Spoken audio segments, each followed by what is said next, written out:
A terrifying look into a dystopian future where Freya takes over the world. Counter-Strike audio has gone wrong, but we are back. It's ECS Season 7. Bit of a technical issue there, James, but I think we're okay now. We're what the balanced hell, the ship. indeed. What the hell happened there? Can't get the staff in. You just can't get the staff off. That's the way we do it, though. We like to keep it loose, we like to keep it fresh and exciting. Dan, are you excited? Yes, I'm excited. Yeah? It's been a while since we did some Counter-Strike. Me and James, we went in the major, so we had that big break. Sure. And I played a lot of Counter-Strike. I played loads of Counter-Strike. James, you're always playing Counter-Strike. You've been playing with drones, though, recently. Do you know what? I haven't played a single game since I got here. What? Of anything. Apart from, I've been playing Hollow Knight on the Switch, but I have been, as any of you who follow me on social media know, I've been building a drone from scratch. How's it going? So I just soldered a capacitor on. Okay. I used to, when I was a kid, I used to like undo things and rip off the capacitors. Like, what's this? So now I understand what it is. I'm putting it on. I guess we should kind of note the fact we're in a new studio. It's been almost castrated, James. Your personality's been removed. Where are all the things? Where's the stuff? Dude, it's Where's it a gone? whole new world. I asked for one thing, Yeah. right? And I got blocked, man. It's very Like, minimalist. this It looks is not nice. how it's supposed to be, but like, do you know what? Right. Go I'm on. not going to protest too much. I'm going to let these guys do their thing. They built all of this themselves. It looks great. All I contributed was shoes. So It had to be some so shoes in there. they've done a fantastic job. Amazing. But, we have something that's going to come eventually. We've got some surprises. There's Yeah. always something up James's sleeve and his camera, apparently. But either way, this is ECS Season 7. We've got a new format to show you, an exciting one. We're going to try and break it down for you. So as you can see, it takes place over 5 weeks of play. 11th to 14th of March is where we're at right now. Single elimination, best of 3. All online still, but the idea is each week is essentially like an online cup. You get a chance to make yourself towards the finals happening in London if you can win one of these weeks. So, guys, thoughts? Help me out here. How would you kind of describe it further than that? Well, I hope you're not in a group of Astralis. I think that's a good start. If you don't qualify, you can try again. As Yes, the song goes, that's a good point. Right, so that's something. But obviously, you want to try on the first day because you don't have unlimited times. Dan, do you have any thoughts on this? Have you looked into this format? No, I think the format's way more exciting. I think we get to have something to build up to immediately. You don't have that issue where like if you have one team, just because of scheduling, Sure, that's a good point. They can either play like at the end or at the beginning, and you just get an exciting week every single time. Let's have a look at the bracket. Maybe we'll explain a little bit more as to what we're talking about. That's a very good point, Dan. The online scheduling has been a problem with Counter-Strike Go. This kind of helps out with that. They're kind of, as you can see, this is going to be the bracket for this week at least. You've got Astralis playing against LDLC, Avantgarde North, NIP4s, and it all breaks down. You've got the semi-finals and the grand final. Only one team per bracket will make it through to the grand finals. But as James said, if you don't qualify in week 1, for example, let's say you're a NIP, you might not be Astralis in the final. You can come back and have 4 lives essentially after this first week. So if you are Astralis, you win the first week, you get that place in the finals, your online Counter-Strike is done. And that's it. And that's the new format. Off you go into the sun. Pretty much deal with it, or, I don't know, don't play. That's up to you. But I think most of these teams are happy with it. Everyone seems like we've fixed the issue, and that's your bracket for the European Week 1. And we've also got the schedule for today to have a look at. So Astralis LDLC, Virtus Pro phase. Now, Dan, I'm not going to lie, not the most exciting games on paper. Is there anything you can say about Virtus Pro, for example? Do you feel like they've got a resurgence on the cards here? I don't know. It's really interesting. I think with both LDLC and Virtus Pro, just complete new look teams, really. For me, LDLC specifically, they've been kind of gutted from what I felt like was maybe some of their strongest players. Amanek and Devaduvek sort of moving onwards. Alex as well. I actually really liked that initial LDLC lineup. I think that was the LDLC squad that actually started to really show a lot of promise, and they sort of split up. And I never quite knew the story behind that, but I was always kind of sad about it. So I'm going to be looking forward to seeing what they bring to the table here. But Astralis, like the most consistent team, the best team. It's difficult to really throw them a bone. LDLC, they're probably going to get wrecked. Well, James, we have to kind of dig a little bit deeper into this first game. LDLC have just lost one of their star players. They're up against the current major champions, the world's best team. Do you think there's any life? Come on, give me something. I think being up against Astralis is a problem, right? If we look at the second game for a brief time, yeah, I think that a team like LDLC, like current LDLC, or a team like current Virtus Pro, a gutted team basically, you can't expect that their opponents are going to be practicing for them. So I think that serves to their benefit, and they could surprise. Like, I think there's a world where maybe Virtus Pro can surprise FaZe, who haven't really been the most successful team, all things considered. I think there's a much harder task against. I mean, they're both hard, right? But I think obviously against Astralis, that's like worst case scenario. So at least warms us up on the first day. We're going to see how it all works out, how this bracket plays out. It's definitely going to be an interesting game. I think Astralis will take this one in their stride. We have to say that. I didn't quite hear. Do we have the veto ready for this first map? Here we go. Oh, this is all working perfectly. Ooh, overlays. Let's have a look. So LDLC will veto out Inferno. I guess we're doing it step by step. You can just whack it up quickly. We're not going to be analyzing it all too much. Dust 2 to kick things off. These are best of 3, remember, single elimination. So one of these teams, presumably this one down here, will be out of the bracket, but you never know. Online CS, sometimes, week 1, you never know. Dust 2, I have to say that map is avoided by most top teams because it has the upset potential on it, because it's all about fragging, spawn-based gameplay, and if someone snowballs and you're on the CT side, a team like LDLC, they could get rolling. There's a chance in Dust 2 it could be a good game. Any thoughts? It could be, absolutely. I mean, it's going to be a journey of discovery, isn't it? We don't know what to expect from LDLC. Obviously, they're underdogs. Everybody is against Astralis, but what kind of shape they'll be in. That second map as well. Yeah. Oh dear. It's interesting. It's funny because I feel like the third map is irrelevant. It probably will be irrelevant, but I think it would be. I don't know. It depends on the shape of LDLC as well, because I think Mirage will be a more strategical map for them to try and offer some map control and fakes and so on. We've given our initial thoughts. We've got some predictions to look at as well. I think it's from the boys at home. We can have a look at what they think on the game. Is that going to be happening? Bring it up. Dan, you have to call it, I think. See the way it works. Let's bring up the predictions. There you go. Yeah, there you go. So, it's our prediction. I thought this is the user predictions. This has all gone wrong. All right, so I think you can just put. Who's that last guy? Connor Blomfield. He's got his little face in there. Finally squeezed his way onto the broadcast. Okay, so I will go with Charlie Big Astralis. Spots. James Bardolph, what are you going to go with? I think I'll go with Astralis. DDK? I think I'll go with Astralis as well. Sliggy, he's going with LDLC, I think. So we're going to do that. So lock him in. And I think he'll go Astralis as well. So it is going to be Dust 2 Nuke. Dust 2, I think, actually a good way. It's my favorite map to cast, just because you can see some absolute fireworks. Every team plays essentially the same strategy and the defaults and executions, but down to those kind of set piece plays and those spawn plays T side, I think it can be quite exciting. If they win a pistol, they get the AWPs first, run that money down. Who knows what could happen? So we have a new sponsor to talk about, Pinnacle, who are providing the odds for this game. Let's have a look at them. Pinnacle, and I assume it's a Japanese website, James. Do you know anything about this? It's some kanji there. Okay. I'm pretty sure their website's in English. Okay. There it is. Promo there, Henry. I like the style. There it is. The latest odds by Pinnacle, an English-speaking company, I believe, who will be favouring Astralis there. As we'll have a look at the... What was that? Sorry, I missed what you said. You have to bring that up. Keep filling. Right, we can definitely do that. We're the masters of fill. Dan, it's been a while since I've seen you. Last time I actually spoke to you, I think, was in this very room. You said you've been playing a lot of Counter-Strike. You've been building drones. Have you got better at Counter-Strike? I've been slowly queuing on Face it a lot. I've seen a lot of Deagle clips. Yeah. Is that it? Is that all you've been working on, the Deagle? He's been communicating. From what we can see. That's always been the main problem. Yeah. For you, Dan. How have you been fixing that issue? I've gone from, I think I was like, all the way down in the doldrums at level 4. And I'm level 7. Where are you at now? Yeah. 7? Yeah. James, still 3? It's not 2, is it? Don't say it's gone down to 2. Do you know what? I stopped playing with English people. What? That's like a protest or what? Because, like, I just you should know why. When you say English people, do you mean British people, English speaking people in general? Not just the English, but the rest of them as well. Okay. But so I've been playing in the ECL hub. Okay. And I'm level 4 at the moment. Okay. But I've got big things planned. We're gonna make it up there. You heard it I've here been first. busy getting emojis for my Any chat. content on the horizon, perhaps? Content? Yeah, I want to see some YouTube POV demos from you. me? Yeah. Do you know what? I used to do that. You should do that. You've got to break it down. The problem is doing it in a pug.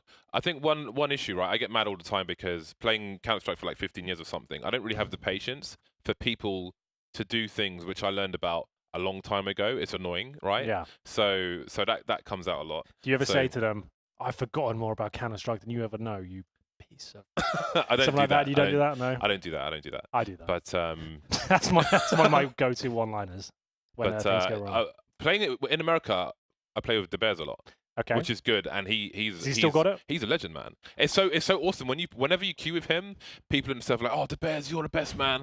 We used to watch you back in the day. You're amazing." Like, he's got so much respect in North America. I think people in CS:GO don't really know how much of a gangster he is. I actually remember him from Quake 3 even, because he used to play with like Fatality, and they would like play CS together. And sometimes Vitality would like get him over, like playing like Quake 3. So these demos will pop up in like 2002 of the best playing. Didn't Quake he play professionally in that weird French FPS, the kind of Ubisoft title, that one? Yeah, he did. Yeah, I remember because I played that. I was like, oh, I remember this guy. Yeah, that was really odd. I remember turning it on one stream and he was playing. I was like, wow, I haven't seen that dude in a long time. I played against him in CGS. He was in a team called Chicago Chimera.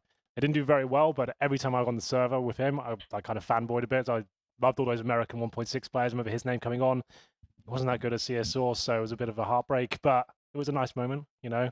And he's going to be here replacing me, presumably, soon. He is, yeah, in a few weeks. Yeah? He will be. So, yeah, but he's awesome. Does he get this chair as well, or do you take it over? He gets that chair as well. Probably. We'll see. We'll see. We'll see. He'll probably get the chair. If you're watching, this is my chair. You play some CS. You're doing I've played some CS in my time. I've been known to play some CS. You're doing that little project with the UK players. How'd that go? Went really well, actually. Our boy Tudson, who is a British player, but he's kind of born in Poland but lived in UK, he signed with a team with Neo, the Neo. Oh, so really? That's pretty cool. Like Morels, Neo. What, from your team? Yeah. Into that. Morels? It's not bad. I gave him that platform. It all worked out. So yeah, that's happened. That's pretty cool. We're still working on trying to get him everything he needs, a new PC and stuff like that, but he's there. That was a weird tournament. Who was the toxic guy?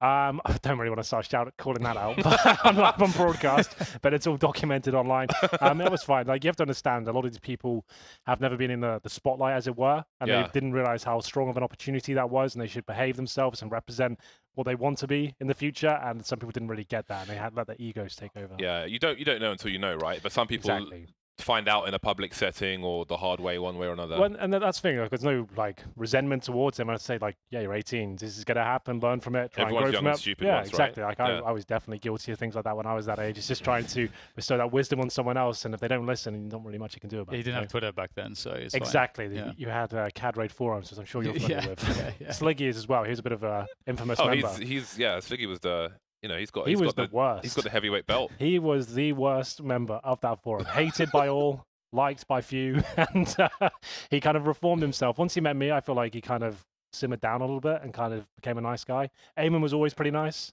but from what I hear, ready to go live. More stories from CS Source as we go on. Well, okay. This doesn't look very live to me. Astralis on the CT side. T-spawn with the clocks. Well, that's an interesting first buy round. This is the first pistol. We changed the money. Anyway, good to go. So, this is our first game, ladies and gentlemen. If you're just joining in, this is a single elimination, best of 3 bracket. First game is Astralis LDLC. They are playing online. And it's Dusty to kick things off. Nuke second. I'm sure you're all familiar now with the crazy record that Astralis have on Nuke. They're currently, I think, 29-0 on LAN. It's probably something like 34-0 with online play as well. So I don't think the second map is theirs. If they've got any chance of making a dent here, it'll be in the Dust 2 pick. But to be fair, LDLC, they actually innovated a lot of the smokes on the T side of Nuke. They were the first ones in existence joined to do the very quick smokes from T-spawn. They were actually one of the first teams to do that. So maybe they have some new tricks up their sleeve. Who is their new player that's replaced, what's his name? Amanek. Is it Matt End? Is that him? No, it was... they got MX, Sixer come in to replace as well. So Sixer used to play for Envious, then there's Envious Academy, and now he's in LDLC. He's been absent for a while. He's an AWPer from France. We're into it. Here's young Devet, who gets headshot, and we're off. Dan, take it away. James as well. Oh, they're already...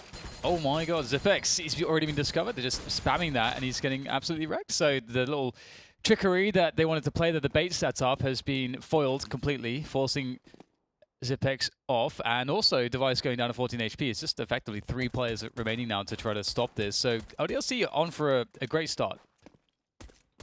There's a big flashbang, Glaive moving around the corner. Magic is there as well. They've got a crossfire if the T's move deep enough, and they're not quite just yet.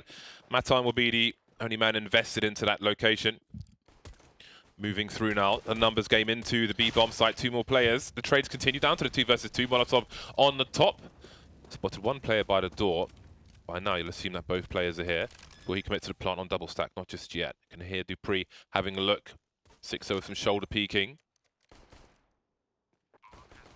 Not through just yet. No grenades for these last 2 players, Device and Dupree. Device is just 1 shot away from Doom, and surely he can't do this. 2 headshots required. It's almost a guaranteed 2 versus 1. 6-0 in a very common position.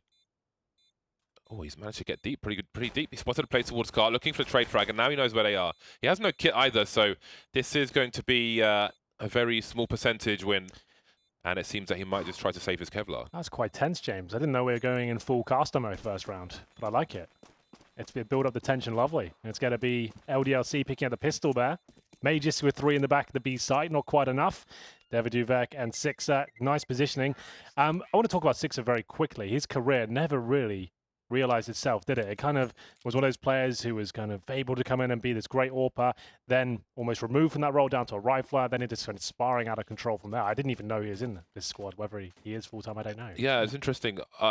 Considering he's played the game for a very long time. Yeah. But I almost wonder if he'll end up being like a Kusta kind of story. I think Kusta was overhyped, Jason, and he was pushed up before he was ready. But then, you know, he was moved from that position, and I think he's really blossomed into his own identity rather than just being another AWPer who sometimes didn't hit the mark. That's the thing. Sixer, like you said, he was a very renowned 1.6 player for teams like Millennium, and he was actually in the top 20 a couple of times in 1.6. But yeah, you'd think he'd have a more fruitful career. But for now, LDLC with the rifles out, this was a force buy from Astralis, not the most tantalizing map to do it on the CT side of Dust 2, because the T's can just group up, choose an area to go, and normally mow you down, which is exactly what's happened here. Dupree gets 1 kill. He recovers a MAC-10, and Magus will be pushing up a B, but it looks like the round is done. The bomb will be planted. At this point, the only option is to save the MAC-10. Got a Molotov, a CZ, so that CZ can be dropped. They can have a Deagle MAC-10 and another upgraded pistol for the next round, but LDLC go 2-0. And this is where it becomes a problem, Dan, because like I said, the CT economy on Dust 2 is so difficult to hold on to, especially if you're force buying. So they might struggle to recover this one. They'll be full eco next. They'll have a decent buy in the following round, but an opportunity here for LDLC. This is what we had to see to at least get a decent game out of it.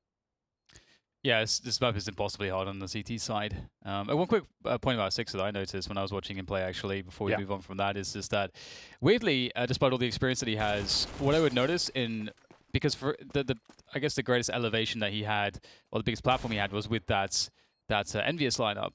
And there were so many spots where, as a dedicated AWPer, at that level of play, he was consistently just missing shots that you're supposed to hit. And that happens sometimes. You see AWPers have off games, but that was the case for him. Like, it's just any game with pressure on stage or anything like that, it seemed like just the pressure would get to him and he just miss everything. And it was really shocking to see. I think that can be more of a mental aspect, especially these players that get shoved into the limelight very quickly. Like they're kind of playing tier 2, tier 3 CS, doing a great job with the AWP. They get on that big stage and everyone's talking about them. They start missing a few shots. You hear about the commentators talking about the analysts and stuff. It gets in your head that you flick too much and you go over too many impressive shots, and then you almost lose that confidence, and it keeps happening.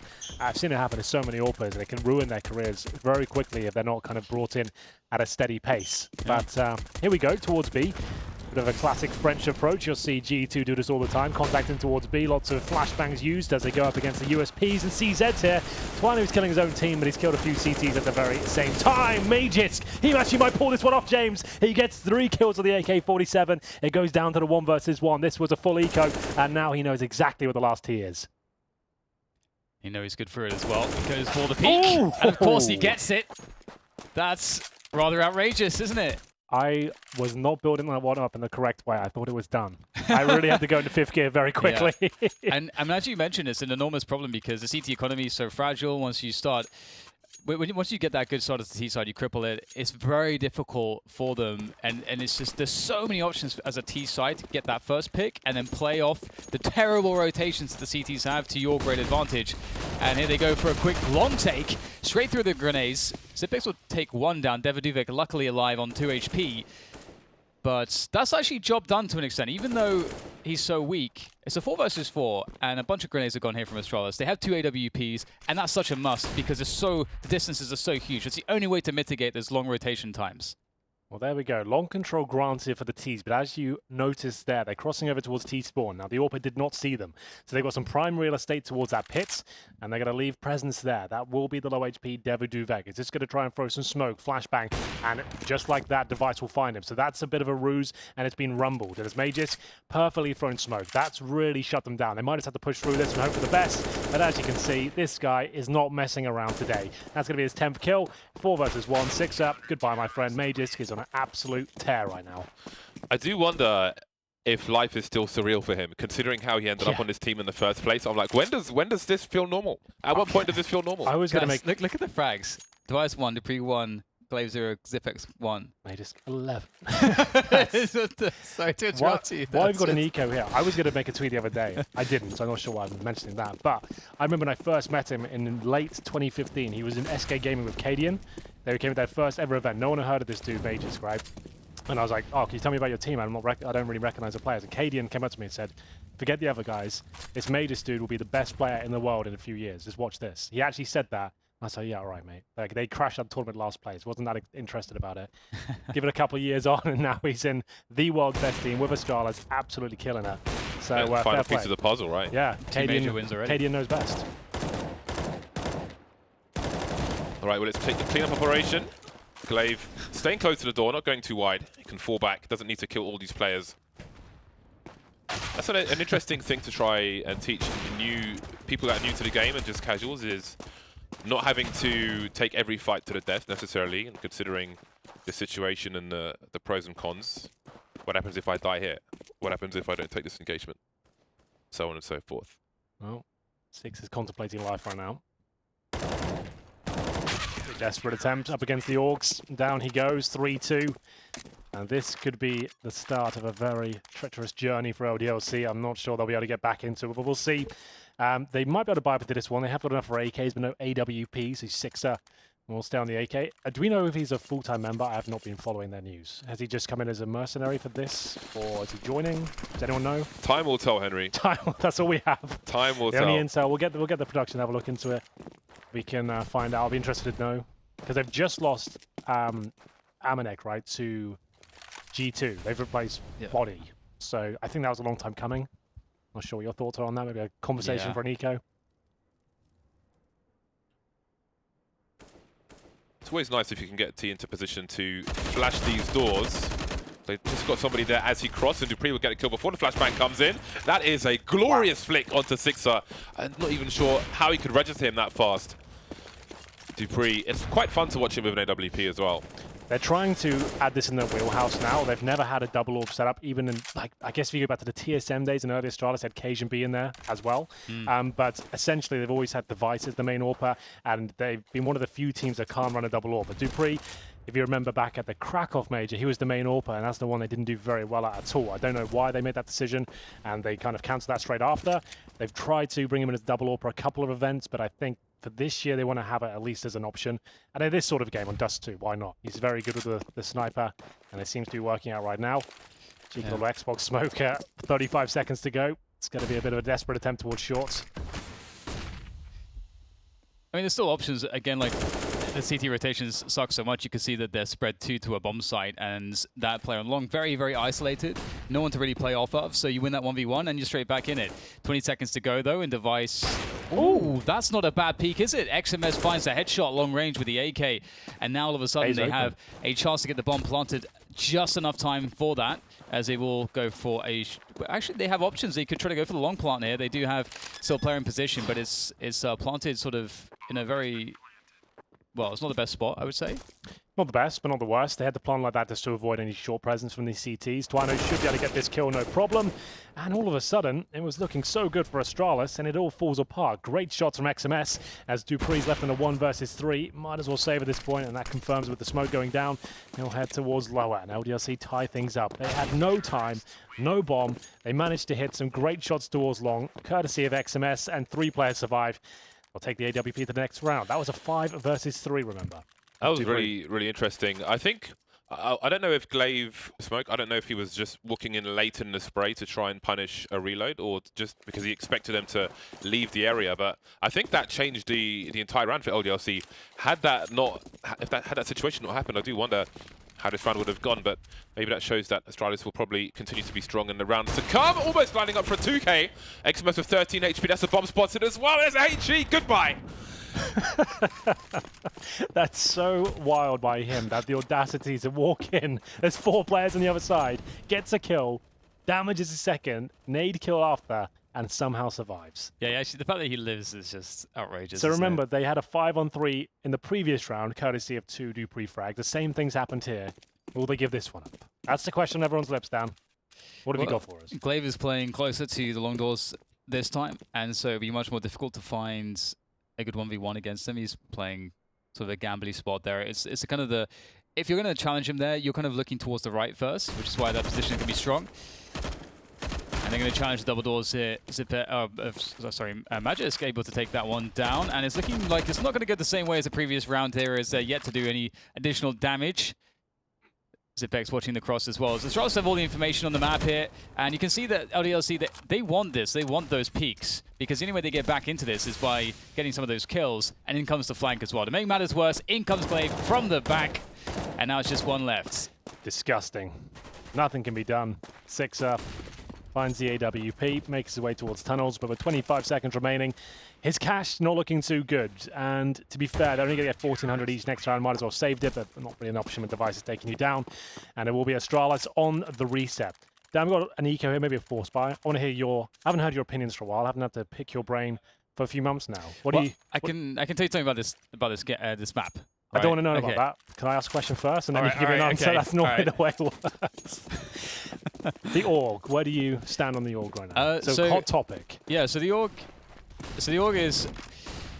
Well, here we go. Demonstration of his power. Okay, they're getting annihilated. So the thing with the org is for me is that it just doesn't make the game look as much like Counter-Strike. When you see someone using an M4 and AK, firstly, just from how it looks as a viewer, it looks way more impressive when you see a spray down. And it's partly because there's much more spray control that's required, because with the AUG, the way that the spray goes, the bullets stay much more centered vertically, which means it's way more consistent and also but you're way talking better. About it being scoped right now, right? Or even just spraying normally, like the spray just goes like up and down. It stays like tighter to the center, whereas the M4 spray goes further to the left and the right, which means that you're much more likely to whiff one of those bullets that goes to the left or the right, and so you need much greater control. And so it just looks like there's less skill. And I understand what you're saying. I do agree with that aspect, but one thing I do like what the orgs brought is the CTs can now actually hold angles in a classic Counter-Strike manner instead of being fearful of the AKs every single round and having to play really kind of ratty angles with the crossfires and being scared of the AKs. Now you actually have a chance to challenge, hold angles properly like you have done historically in Counter-Strike. I like that aspect of it, but I do agree it does take a bit away of the razzle-dazzle about the big spray downs which look so skillful, the M4, especially the silenced M4. It does look a little bit too easy, especially if it's scoped in. It looks like it's so easy to control, right? And I do agree. I think the scope does add a good element to the game. I think that it is kind of cool. There are some specific spots which become much easier or even favorable to play. Like one of the examples I use is everyone knows, like when you're playing A on Mirage as a CT, standing on triple, when the T's come through connector, that feels really awkward because they have this like great headshot angle to play against you. Yeah. But with an AUG, actually, that doesn't feel nearly as bad. Actually, it's much more comfortable. And so there's lots of spots that you can play that are like that all of a sudden. So I kind of like that there's that added versatility. For me, I just like to see the recoil, or the way the spray is, the spray pattern just adjusted slightly, so it's just slightly less easy. If you start playing with that, that's when things start going horribly wrong. Valve historically can't really handle patching things like that too well. I feel like what they should change is, my opinion, if you ask me, if it was up to me right now, I'd say take it up to $3,400. I think that's a nice sweet spot.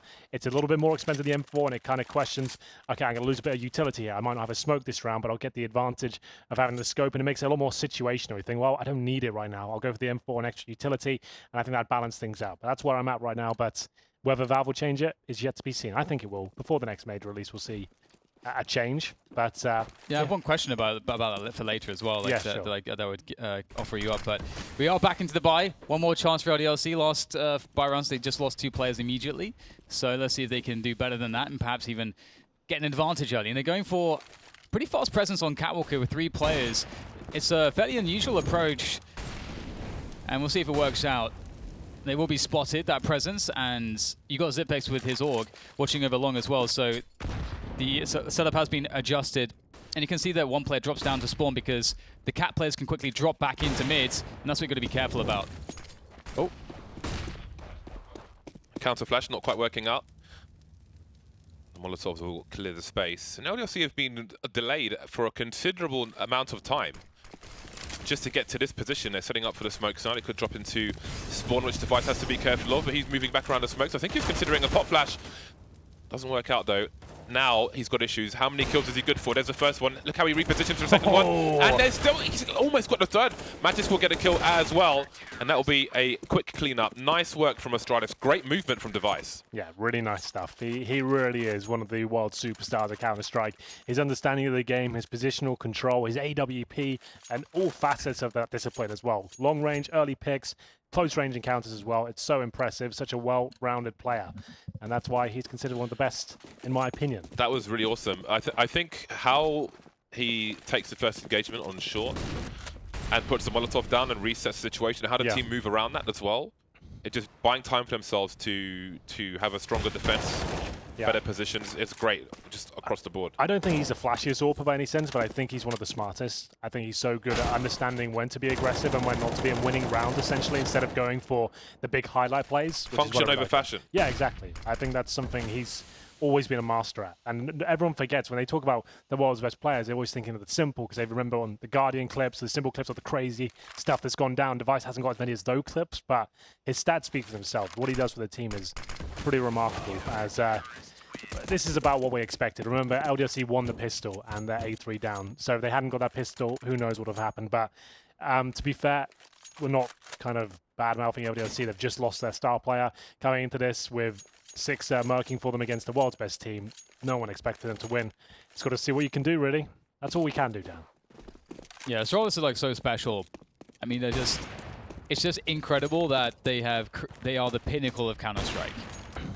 Like, they are the best we've ever seen, and we'll ever see, perhaps. You want to say that? I don't want to say that yet, but I don't know. Your Deagle clips are looking pretty good, man. I do that. It might be some time. I do think that it could easily be a year plus till we see people like consistently challenging them. I think they've just kind of set the bar. Go on, James. I'm kind of interrupting with nonsense. You want to cast? No, I mean, go ahead. I was just going to keep going on. Hold the phone for a second, because a breach of the B bomb side is afoot as LDLC make their way forwards, but that Molotov will slow them down. Clay finishing it off, smoking it off. The spray around the corner, very bold move. Does get taken down through that smoke. He's punished, which will unlock the B bomb site once again. But in comes Zipex, looking for the next player to find. And all the while, also buying time for Device coming in from the back. But the scope surely heard by Devaduvek. Not good enough, though. Now Device will be nipping at their heels, coming in from the tunnels. 2 incendiaries for Astralis in this 2 versus 2. Some space control before the bomb gets planted. And let's see what the CTs do. There is you can bounce a Molotov off the wall, which Zipex is lining up, which will go exactly where the player is standing below. So it stops you from going under the window, standing under the window. He's messed it up. He's supposed to line it up on the shadow, so he's got his lineup wrong. But let's see if this works out anyway. They spotted a player by double stack. Who's going to peek him first? That's disgusting from Zipex. Matan will quickly be dispatched of as well. No Molotov necessary. The clutch minister is holding service. That incendiary you have to do like maybe 6 inches beneath, and then it lands like under the bomb side window, all in that corner, stops any players there. It's the line of the shadow. Yeah. He's going back to try it again. Yeah, that's exactly, you're right. So that's a very strong Molotov, but apparently he doesn't even need that. He still gets 2 precision headshots here, no problem at all. I'm interested to see how clean this one was. Extremely. There you go. Beautiful stuff. Well, there it is. I'm sure someone on a team can tell I missed the shadow. Should we call it Bardov Molotov? No, that one I was taught by Tabson, Big Clan, I believe. Tabson and Big was doing it. Yeah, That's right. We spotted it here, I think, last season. Yeah, I have different ones for the B-bomb site, but there's time to talk about me later. There's going to be plenty of time for that, I'm sure. Have we got the Bardov cam this year? We do. You've got a top-down cam, yeah. Maybe we'll get the drone out. I'm looking forward to some live drone demonstrations. Put your safety glasses on. It gets a little bit hairy around here when Bardov's got the drone out, as we learned yesterday. Yeah, Zipex had to concede his position, which leaves Glaive in an awkward spot. Now, with that smoke down, does he try to go ahead of it? No, he's going to try and hold down the long position. And there is a flank waiting. Devaduvek en route, favouring the M4 for the time being. Glaive. Let's see how late Devaduvek can make his play. We've got 2 players moving up towards the site from CT spawn. Again, area control. Try and stop a crossfire. We've got mollies on either side. Smokes are out. Oh, goodbye. Matan got his angle wrong. Now we've got a 5 versus 2. It's a perfect retake so far. Devaduvek gets one towards the car, but surely there's no angle for the bomb.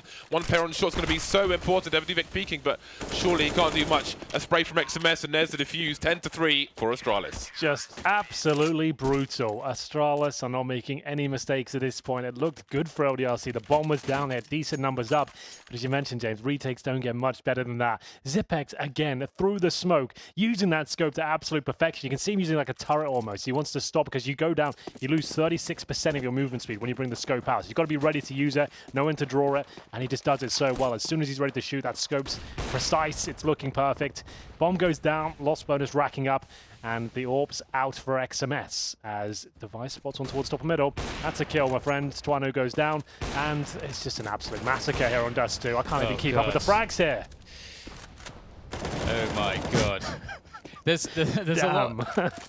There's a lot that's like, sort of not been at play here as well, and it's partly because Astralis are an incredible Dust 2 team. They maybe, well, I mean, someone asked me it's not really one of their staple maps, sort of thing. Like, they're good on it, but it's not like their go-to on a veto, for example. Well, that's the thing, though. They're still just amazing. They're just like favorable on every single map, though, right? The only map they don't play right now is Cash, but they can play it, and they're working on it this year. And then they'll have all 7 maps in the pool, locked and loaded, ready to go.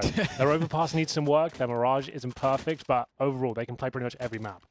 And it's a scary team right now. And the thing is, everyone keeps trying to adjust their team to keep up with them and try and catch them, but they're actually doing Astralis a favor. Every lineup you make, that's taking you, what, 3 months until you're going to be at a level ready to challenge them? And they're just loving it. They're just like, yeah, try and catch us. No one's close. That's the crazy thing is that, like, they have the psychology elements on lock as well, which gives them so much consistency. And as a unit, like the chemistry is great, and the personality and the culture. All those 3 things are fantastic in the team. So the longer they stay together, the better they're going to get. Unless like something weird happens, and there's some weird infighting or something like that. They're all such nice people. I can't think of where a problem would be. I know them all pretty well, and there's no one I think, wow, he could be a problem. They're all pretty level-headed. Right, yeah, exactly. Like, unless Sixer starts tearing them apart, this is looking pretty good. It's going to be a 4-on-2, surely around for LDLC now. No one in position at all, in fact. What is the economy like for Astralis? Oh, it's the last round. Last round, Dan. Doesn't matter, because their positioning is awful. It's absolutely atrocious. Doesn't seem to matter too much. That's clean from Glaive. 3 more to find, though, and now it's just all on Magis. He had an incredible start. And, well, that's not a bad start as well, but there's one in the smoke. But he has an AWP. If Sixer misses the shot, as that smoke goes away, that could be problematic. This is actually looking like a Mage's kill. Is he going to spot him? Yes, he absolutely is. 1 versus 1 now. XMS with the AWP nails the shot. It's 11-4. They win the pistol and round 15, but still, it's not looking very good at all. Zipex at the top of the scoreboard, but not in frags. That's going to be Mage's with 17. Remember, he was, what, 11? When the rest of his teammates had 2 and 3. So he had an electric start, kind of slowed down towards the end. But Astralis, they look on track to take map number 1. And this, to be clear, this is not like last season we had 2 separate best of 1s. This is a classic best of 3. So we could see 3 maps here. Could maybe pouring on a bit thick. Indeed. It's going to be interesting to see how the dynamics will play out. There's like one sort of like fundamental to Dust 2 on the T side that I want to talk about, but we'll see if we can get there. We'll give Astralis a look on this pistol round, see if they have anything funky to show us. And this is pretty classic from the CTs. You put 2 players on catwalk, it gives you an answer for pretty much everything. Just have to be careful not to get gooshed.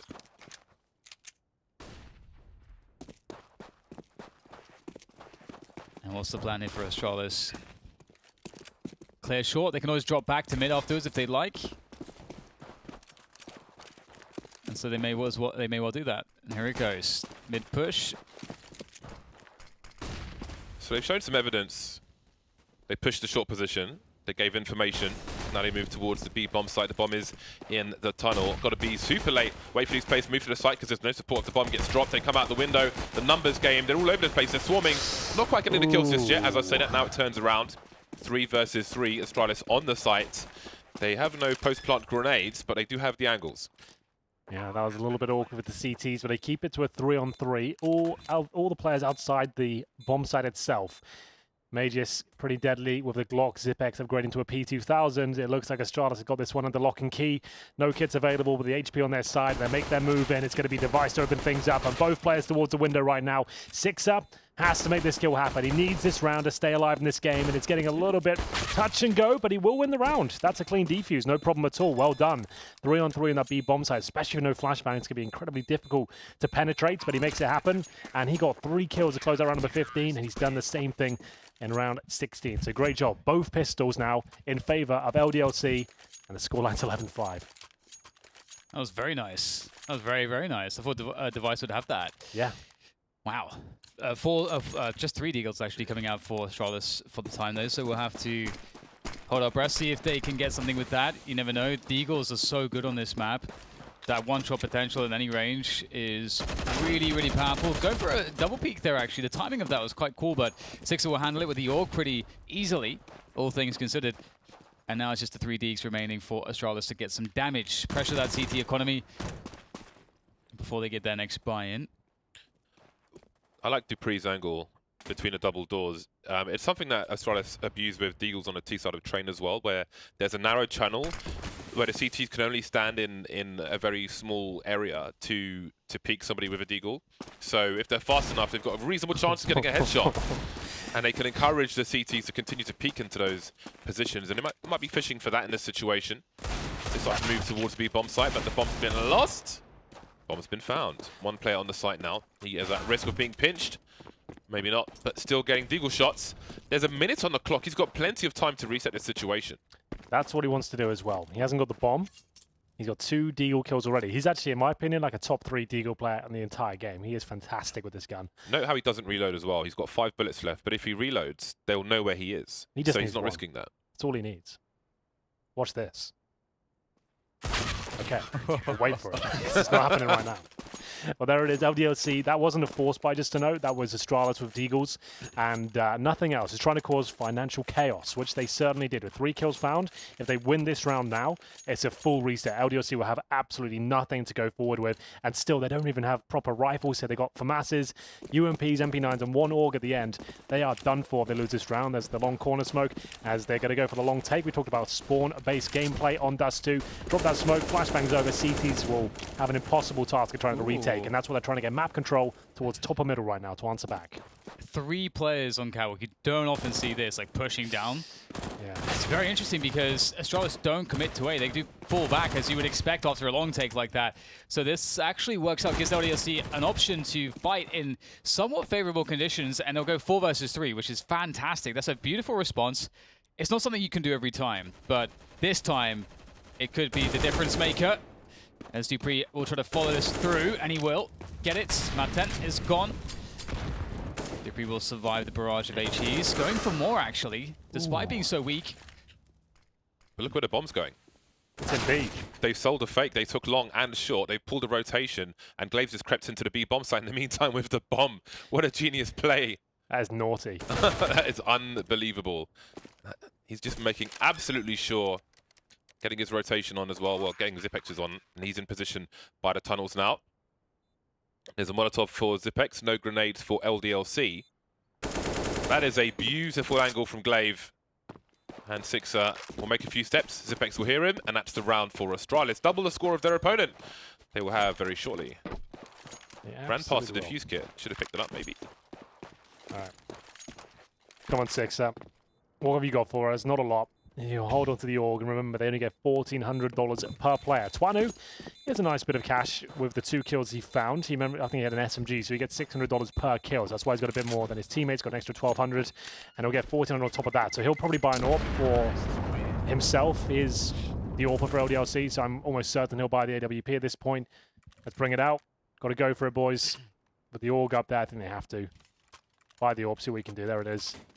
UMP. And they have to win this round. If they don't, it's game over. So Twiner will go for the mid pick potentially. He knows there's no AWP on the other side.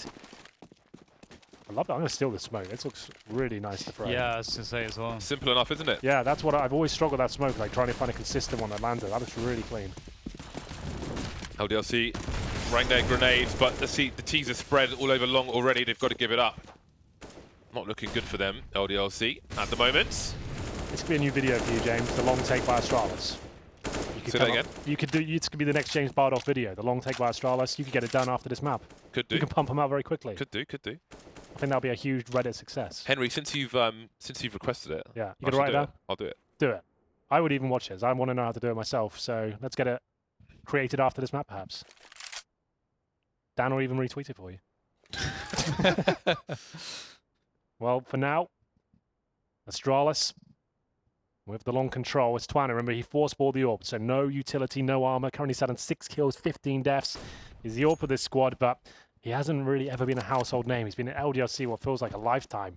Always known as a pretty decent AWPer, but never more than that in this squad. It's been a bit of a shame, his career. I'm sure he's happy enough. They've always been in the conversation of a top 5 French team, but never really done much in terms of ever since the infamous LDLC squad. May just takes down the AWPer, and that should be the round. 2 players in B. Or 3 of them. Good lord. Okay, well, that's definitely the round. Who's going to make it over the bad smoke? Oh, they did a better one. It was like the worst possible smoke. Yeah, it's like, oh, sorry, guys. But that's weird. There's all those random little edges. Sometimes things bounce straight back at you because of a door which doesn't open, has just edges and things. So it can be frustrating sometimes. One thing I saw FaZe, and like one fundamental I saw that they understood really well on the T side of this map. I forget which team it was that they were playing. It was kind of deep in the major, but it was you see like Nico often like finding timings to walk out double doors. Oh, Complexity they were playing against. Was it against Complexity? Complexity, yeah. Yeah. Complexity had them on the ropes, and FaZe looked like they were done. Nico just started walking out middle by himself and killing everyone. Yeah, I was just say like that. So the whole middle pressure idea on this map is really, really huge. Because even though Nico was doing that, it's because they just didn't have anyone trying to respond to it. That was the real problem. But what's supposed to happen is, you know, when the T's pressure that position, it's supposed to pull CTs in towards middle, which depositions them on the site. So then the site attacks become stronger because now there's a CT in CT spawn as opposed to that CT being up on catwalk or something like that. And so it's interesting to see how that fundamental works. That's a very basic thing in Dust 2. That the CT, like you kind of have to give respect to the Ts and drop the CT there often enough to deal with it. And then it's just a question of the mind games afterwards. Like, how does the T side actually try to abuse and exploit that? And then how do you prepare for that? But so here we can see this is like a mid-take. You can also check for if there is anyone dropped there. If there's not, it pretty much makes you understand that there's 3 players pretty much committed onto A. And there's no way that they can rotate easily to B if you drop that smoke. It's especially if you have catwalk under control, it's very, very bad for the CT side on rotation. But the AUG, definitely a game changer with that scope. Man advantage LDLC. Devadivek's been heard moving into position, I believe. Well, has he? Catches Glaive throwing a grenade. Wasn't expected that. It's actually messed with the kill there with the Deagle. Now he can pick up a weapon. Magis trying to even the odds, but it gets even worse. Zipex, the clutch minister, left alone. They don't know exactly where he is. They haven't spotted the bomb just yet as he is carrying it. I think he's seen one player, or maybe he hasn't, just checking his angles. Surely he falls off this and makes a sound. Oh, he can just plant it standing there. All right, well, here we go. We've got one player moving through the tunnel position. Molotov towards the door.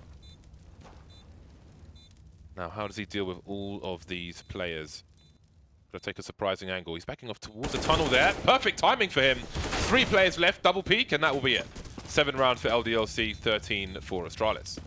Cheeky little plan, that one, isn't it? The fact that it actually goes in the wall is pretty interesting. But it is going to be a round for LDLC. 3 players survive. Is there a life in the old Fox yet? We'll see.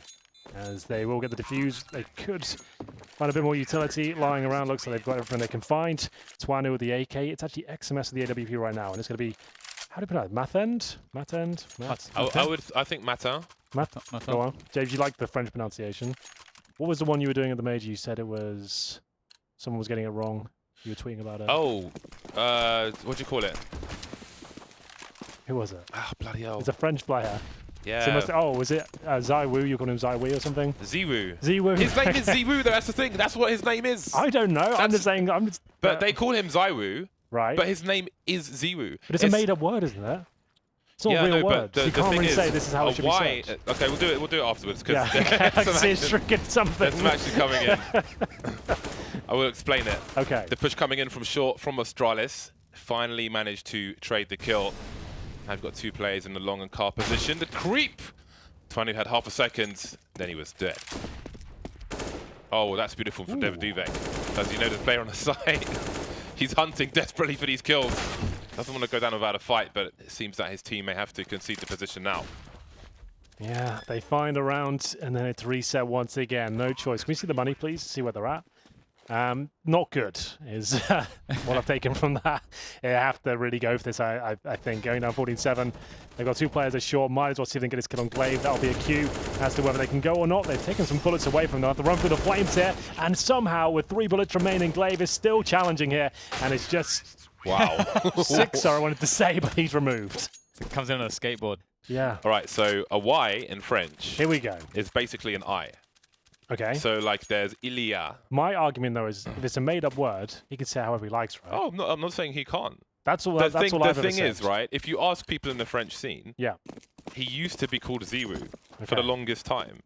And only recently he's been Zaiwu. So I think because other people's pronunciation has gone to Zaiwu, okay, let's call it Zaiwu. It's all about the brands, James. You got to remember that, Just right? like taco Yeah. has nothing to do with tacos, Yeah. but people make the association. So it's like, okay, well, we can do something You've with got this. to do the thing everyone recognizes. If you start saying, no, it's Ziwu, everyone's like, who's Ziwu? And then it's all going wrong, you know? I know. I understand that. Dan, I'm just thoughts? saying. Very quiet over there. Yeah. Yeah, No, Mr. Course of French. Dan's he very really? proficient with the French language. I've got a D in GCSE French, so maybe I can chime in.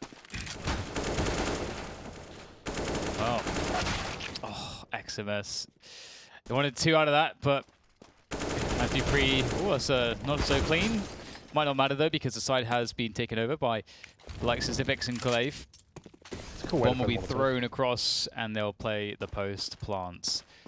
This is going to be a tough look to get back in, isn't it? Sixer does have that Molotov. Let's see if he knows the tabs of Molotov. I like the molly from Zipex there.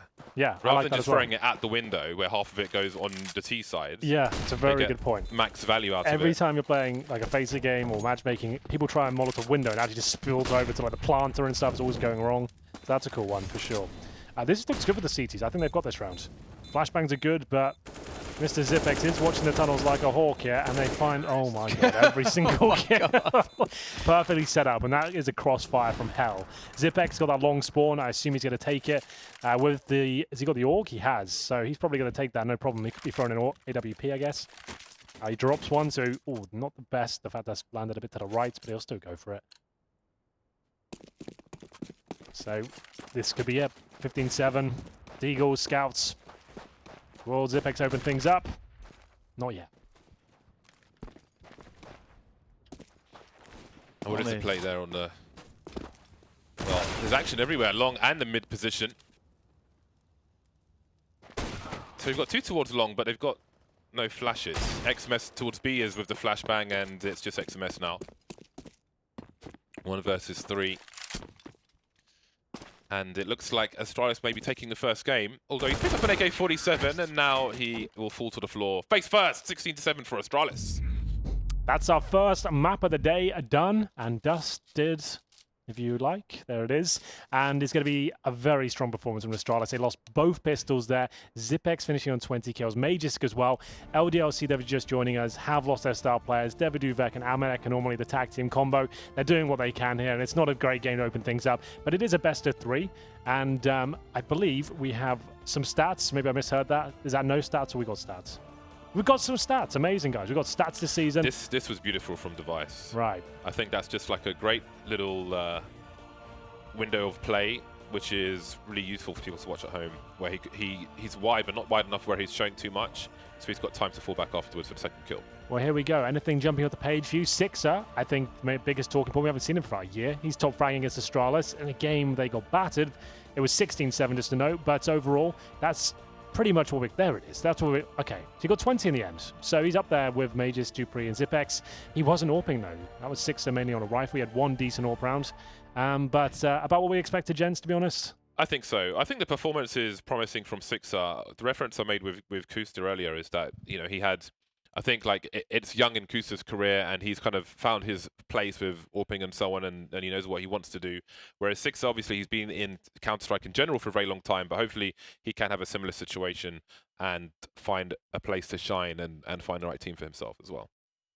Any highlights of that game for you, Dan?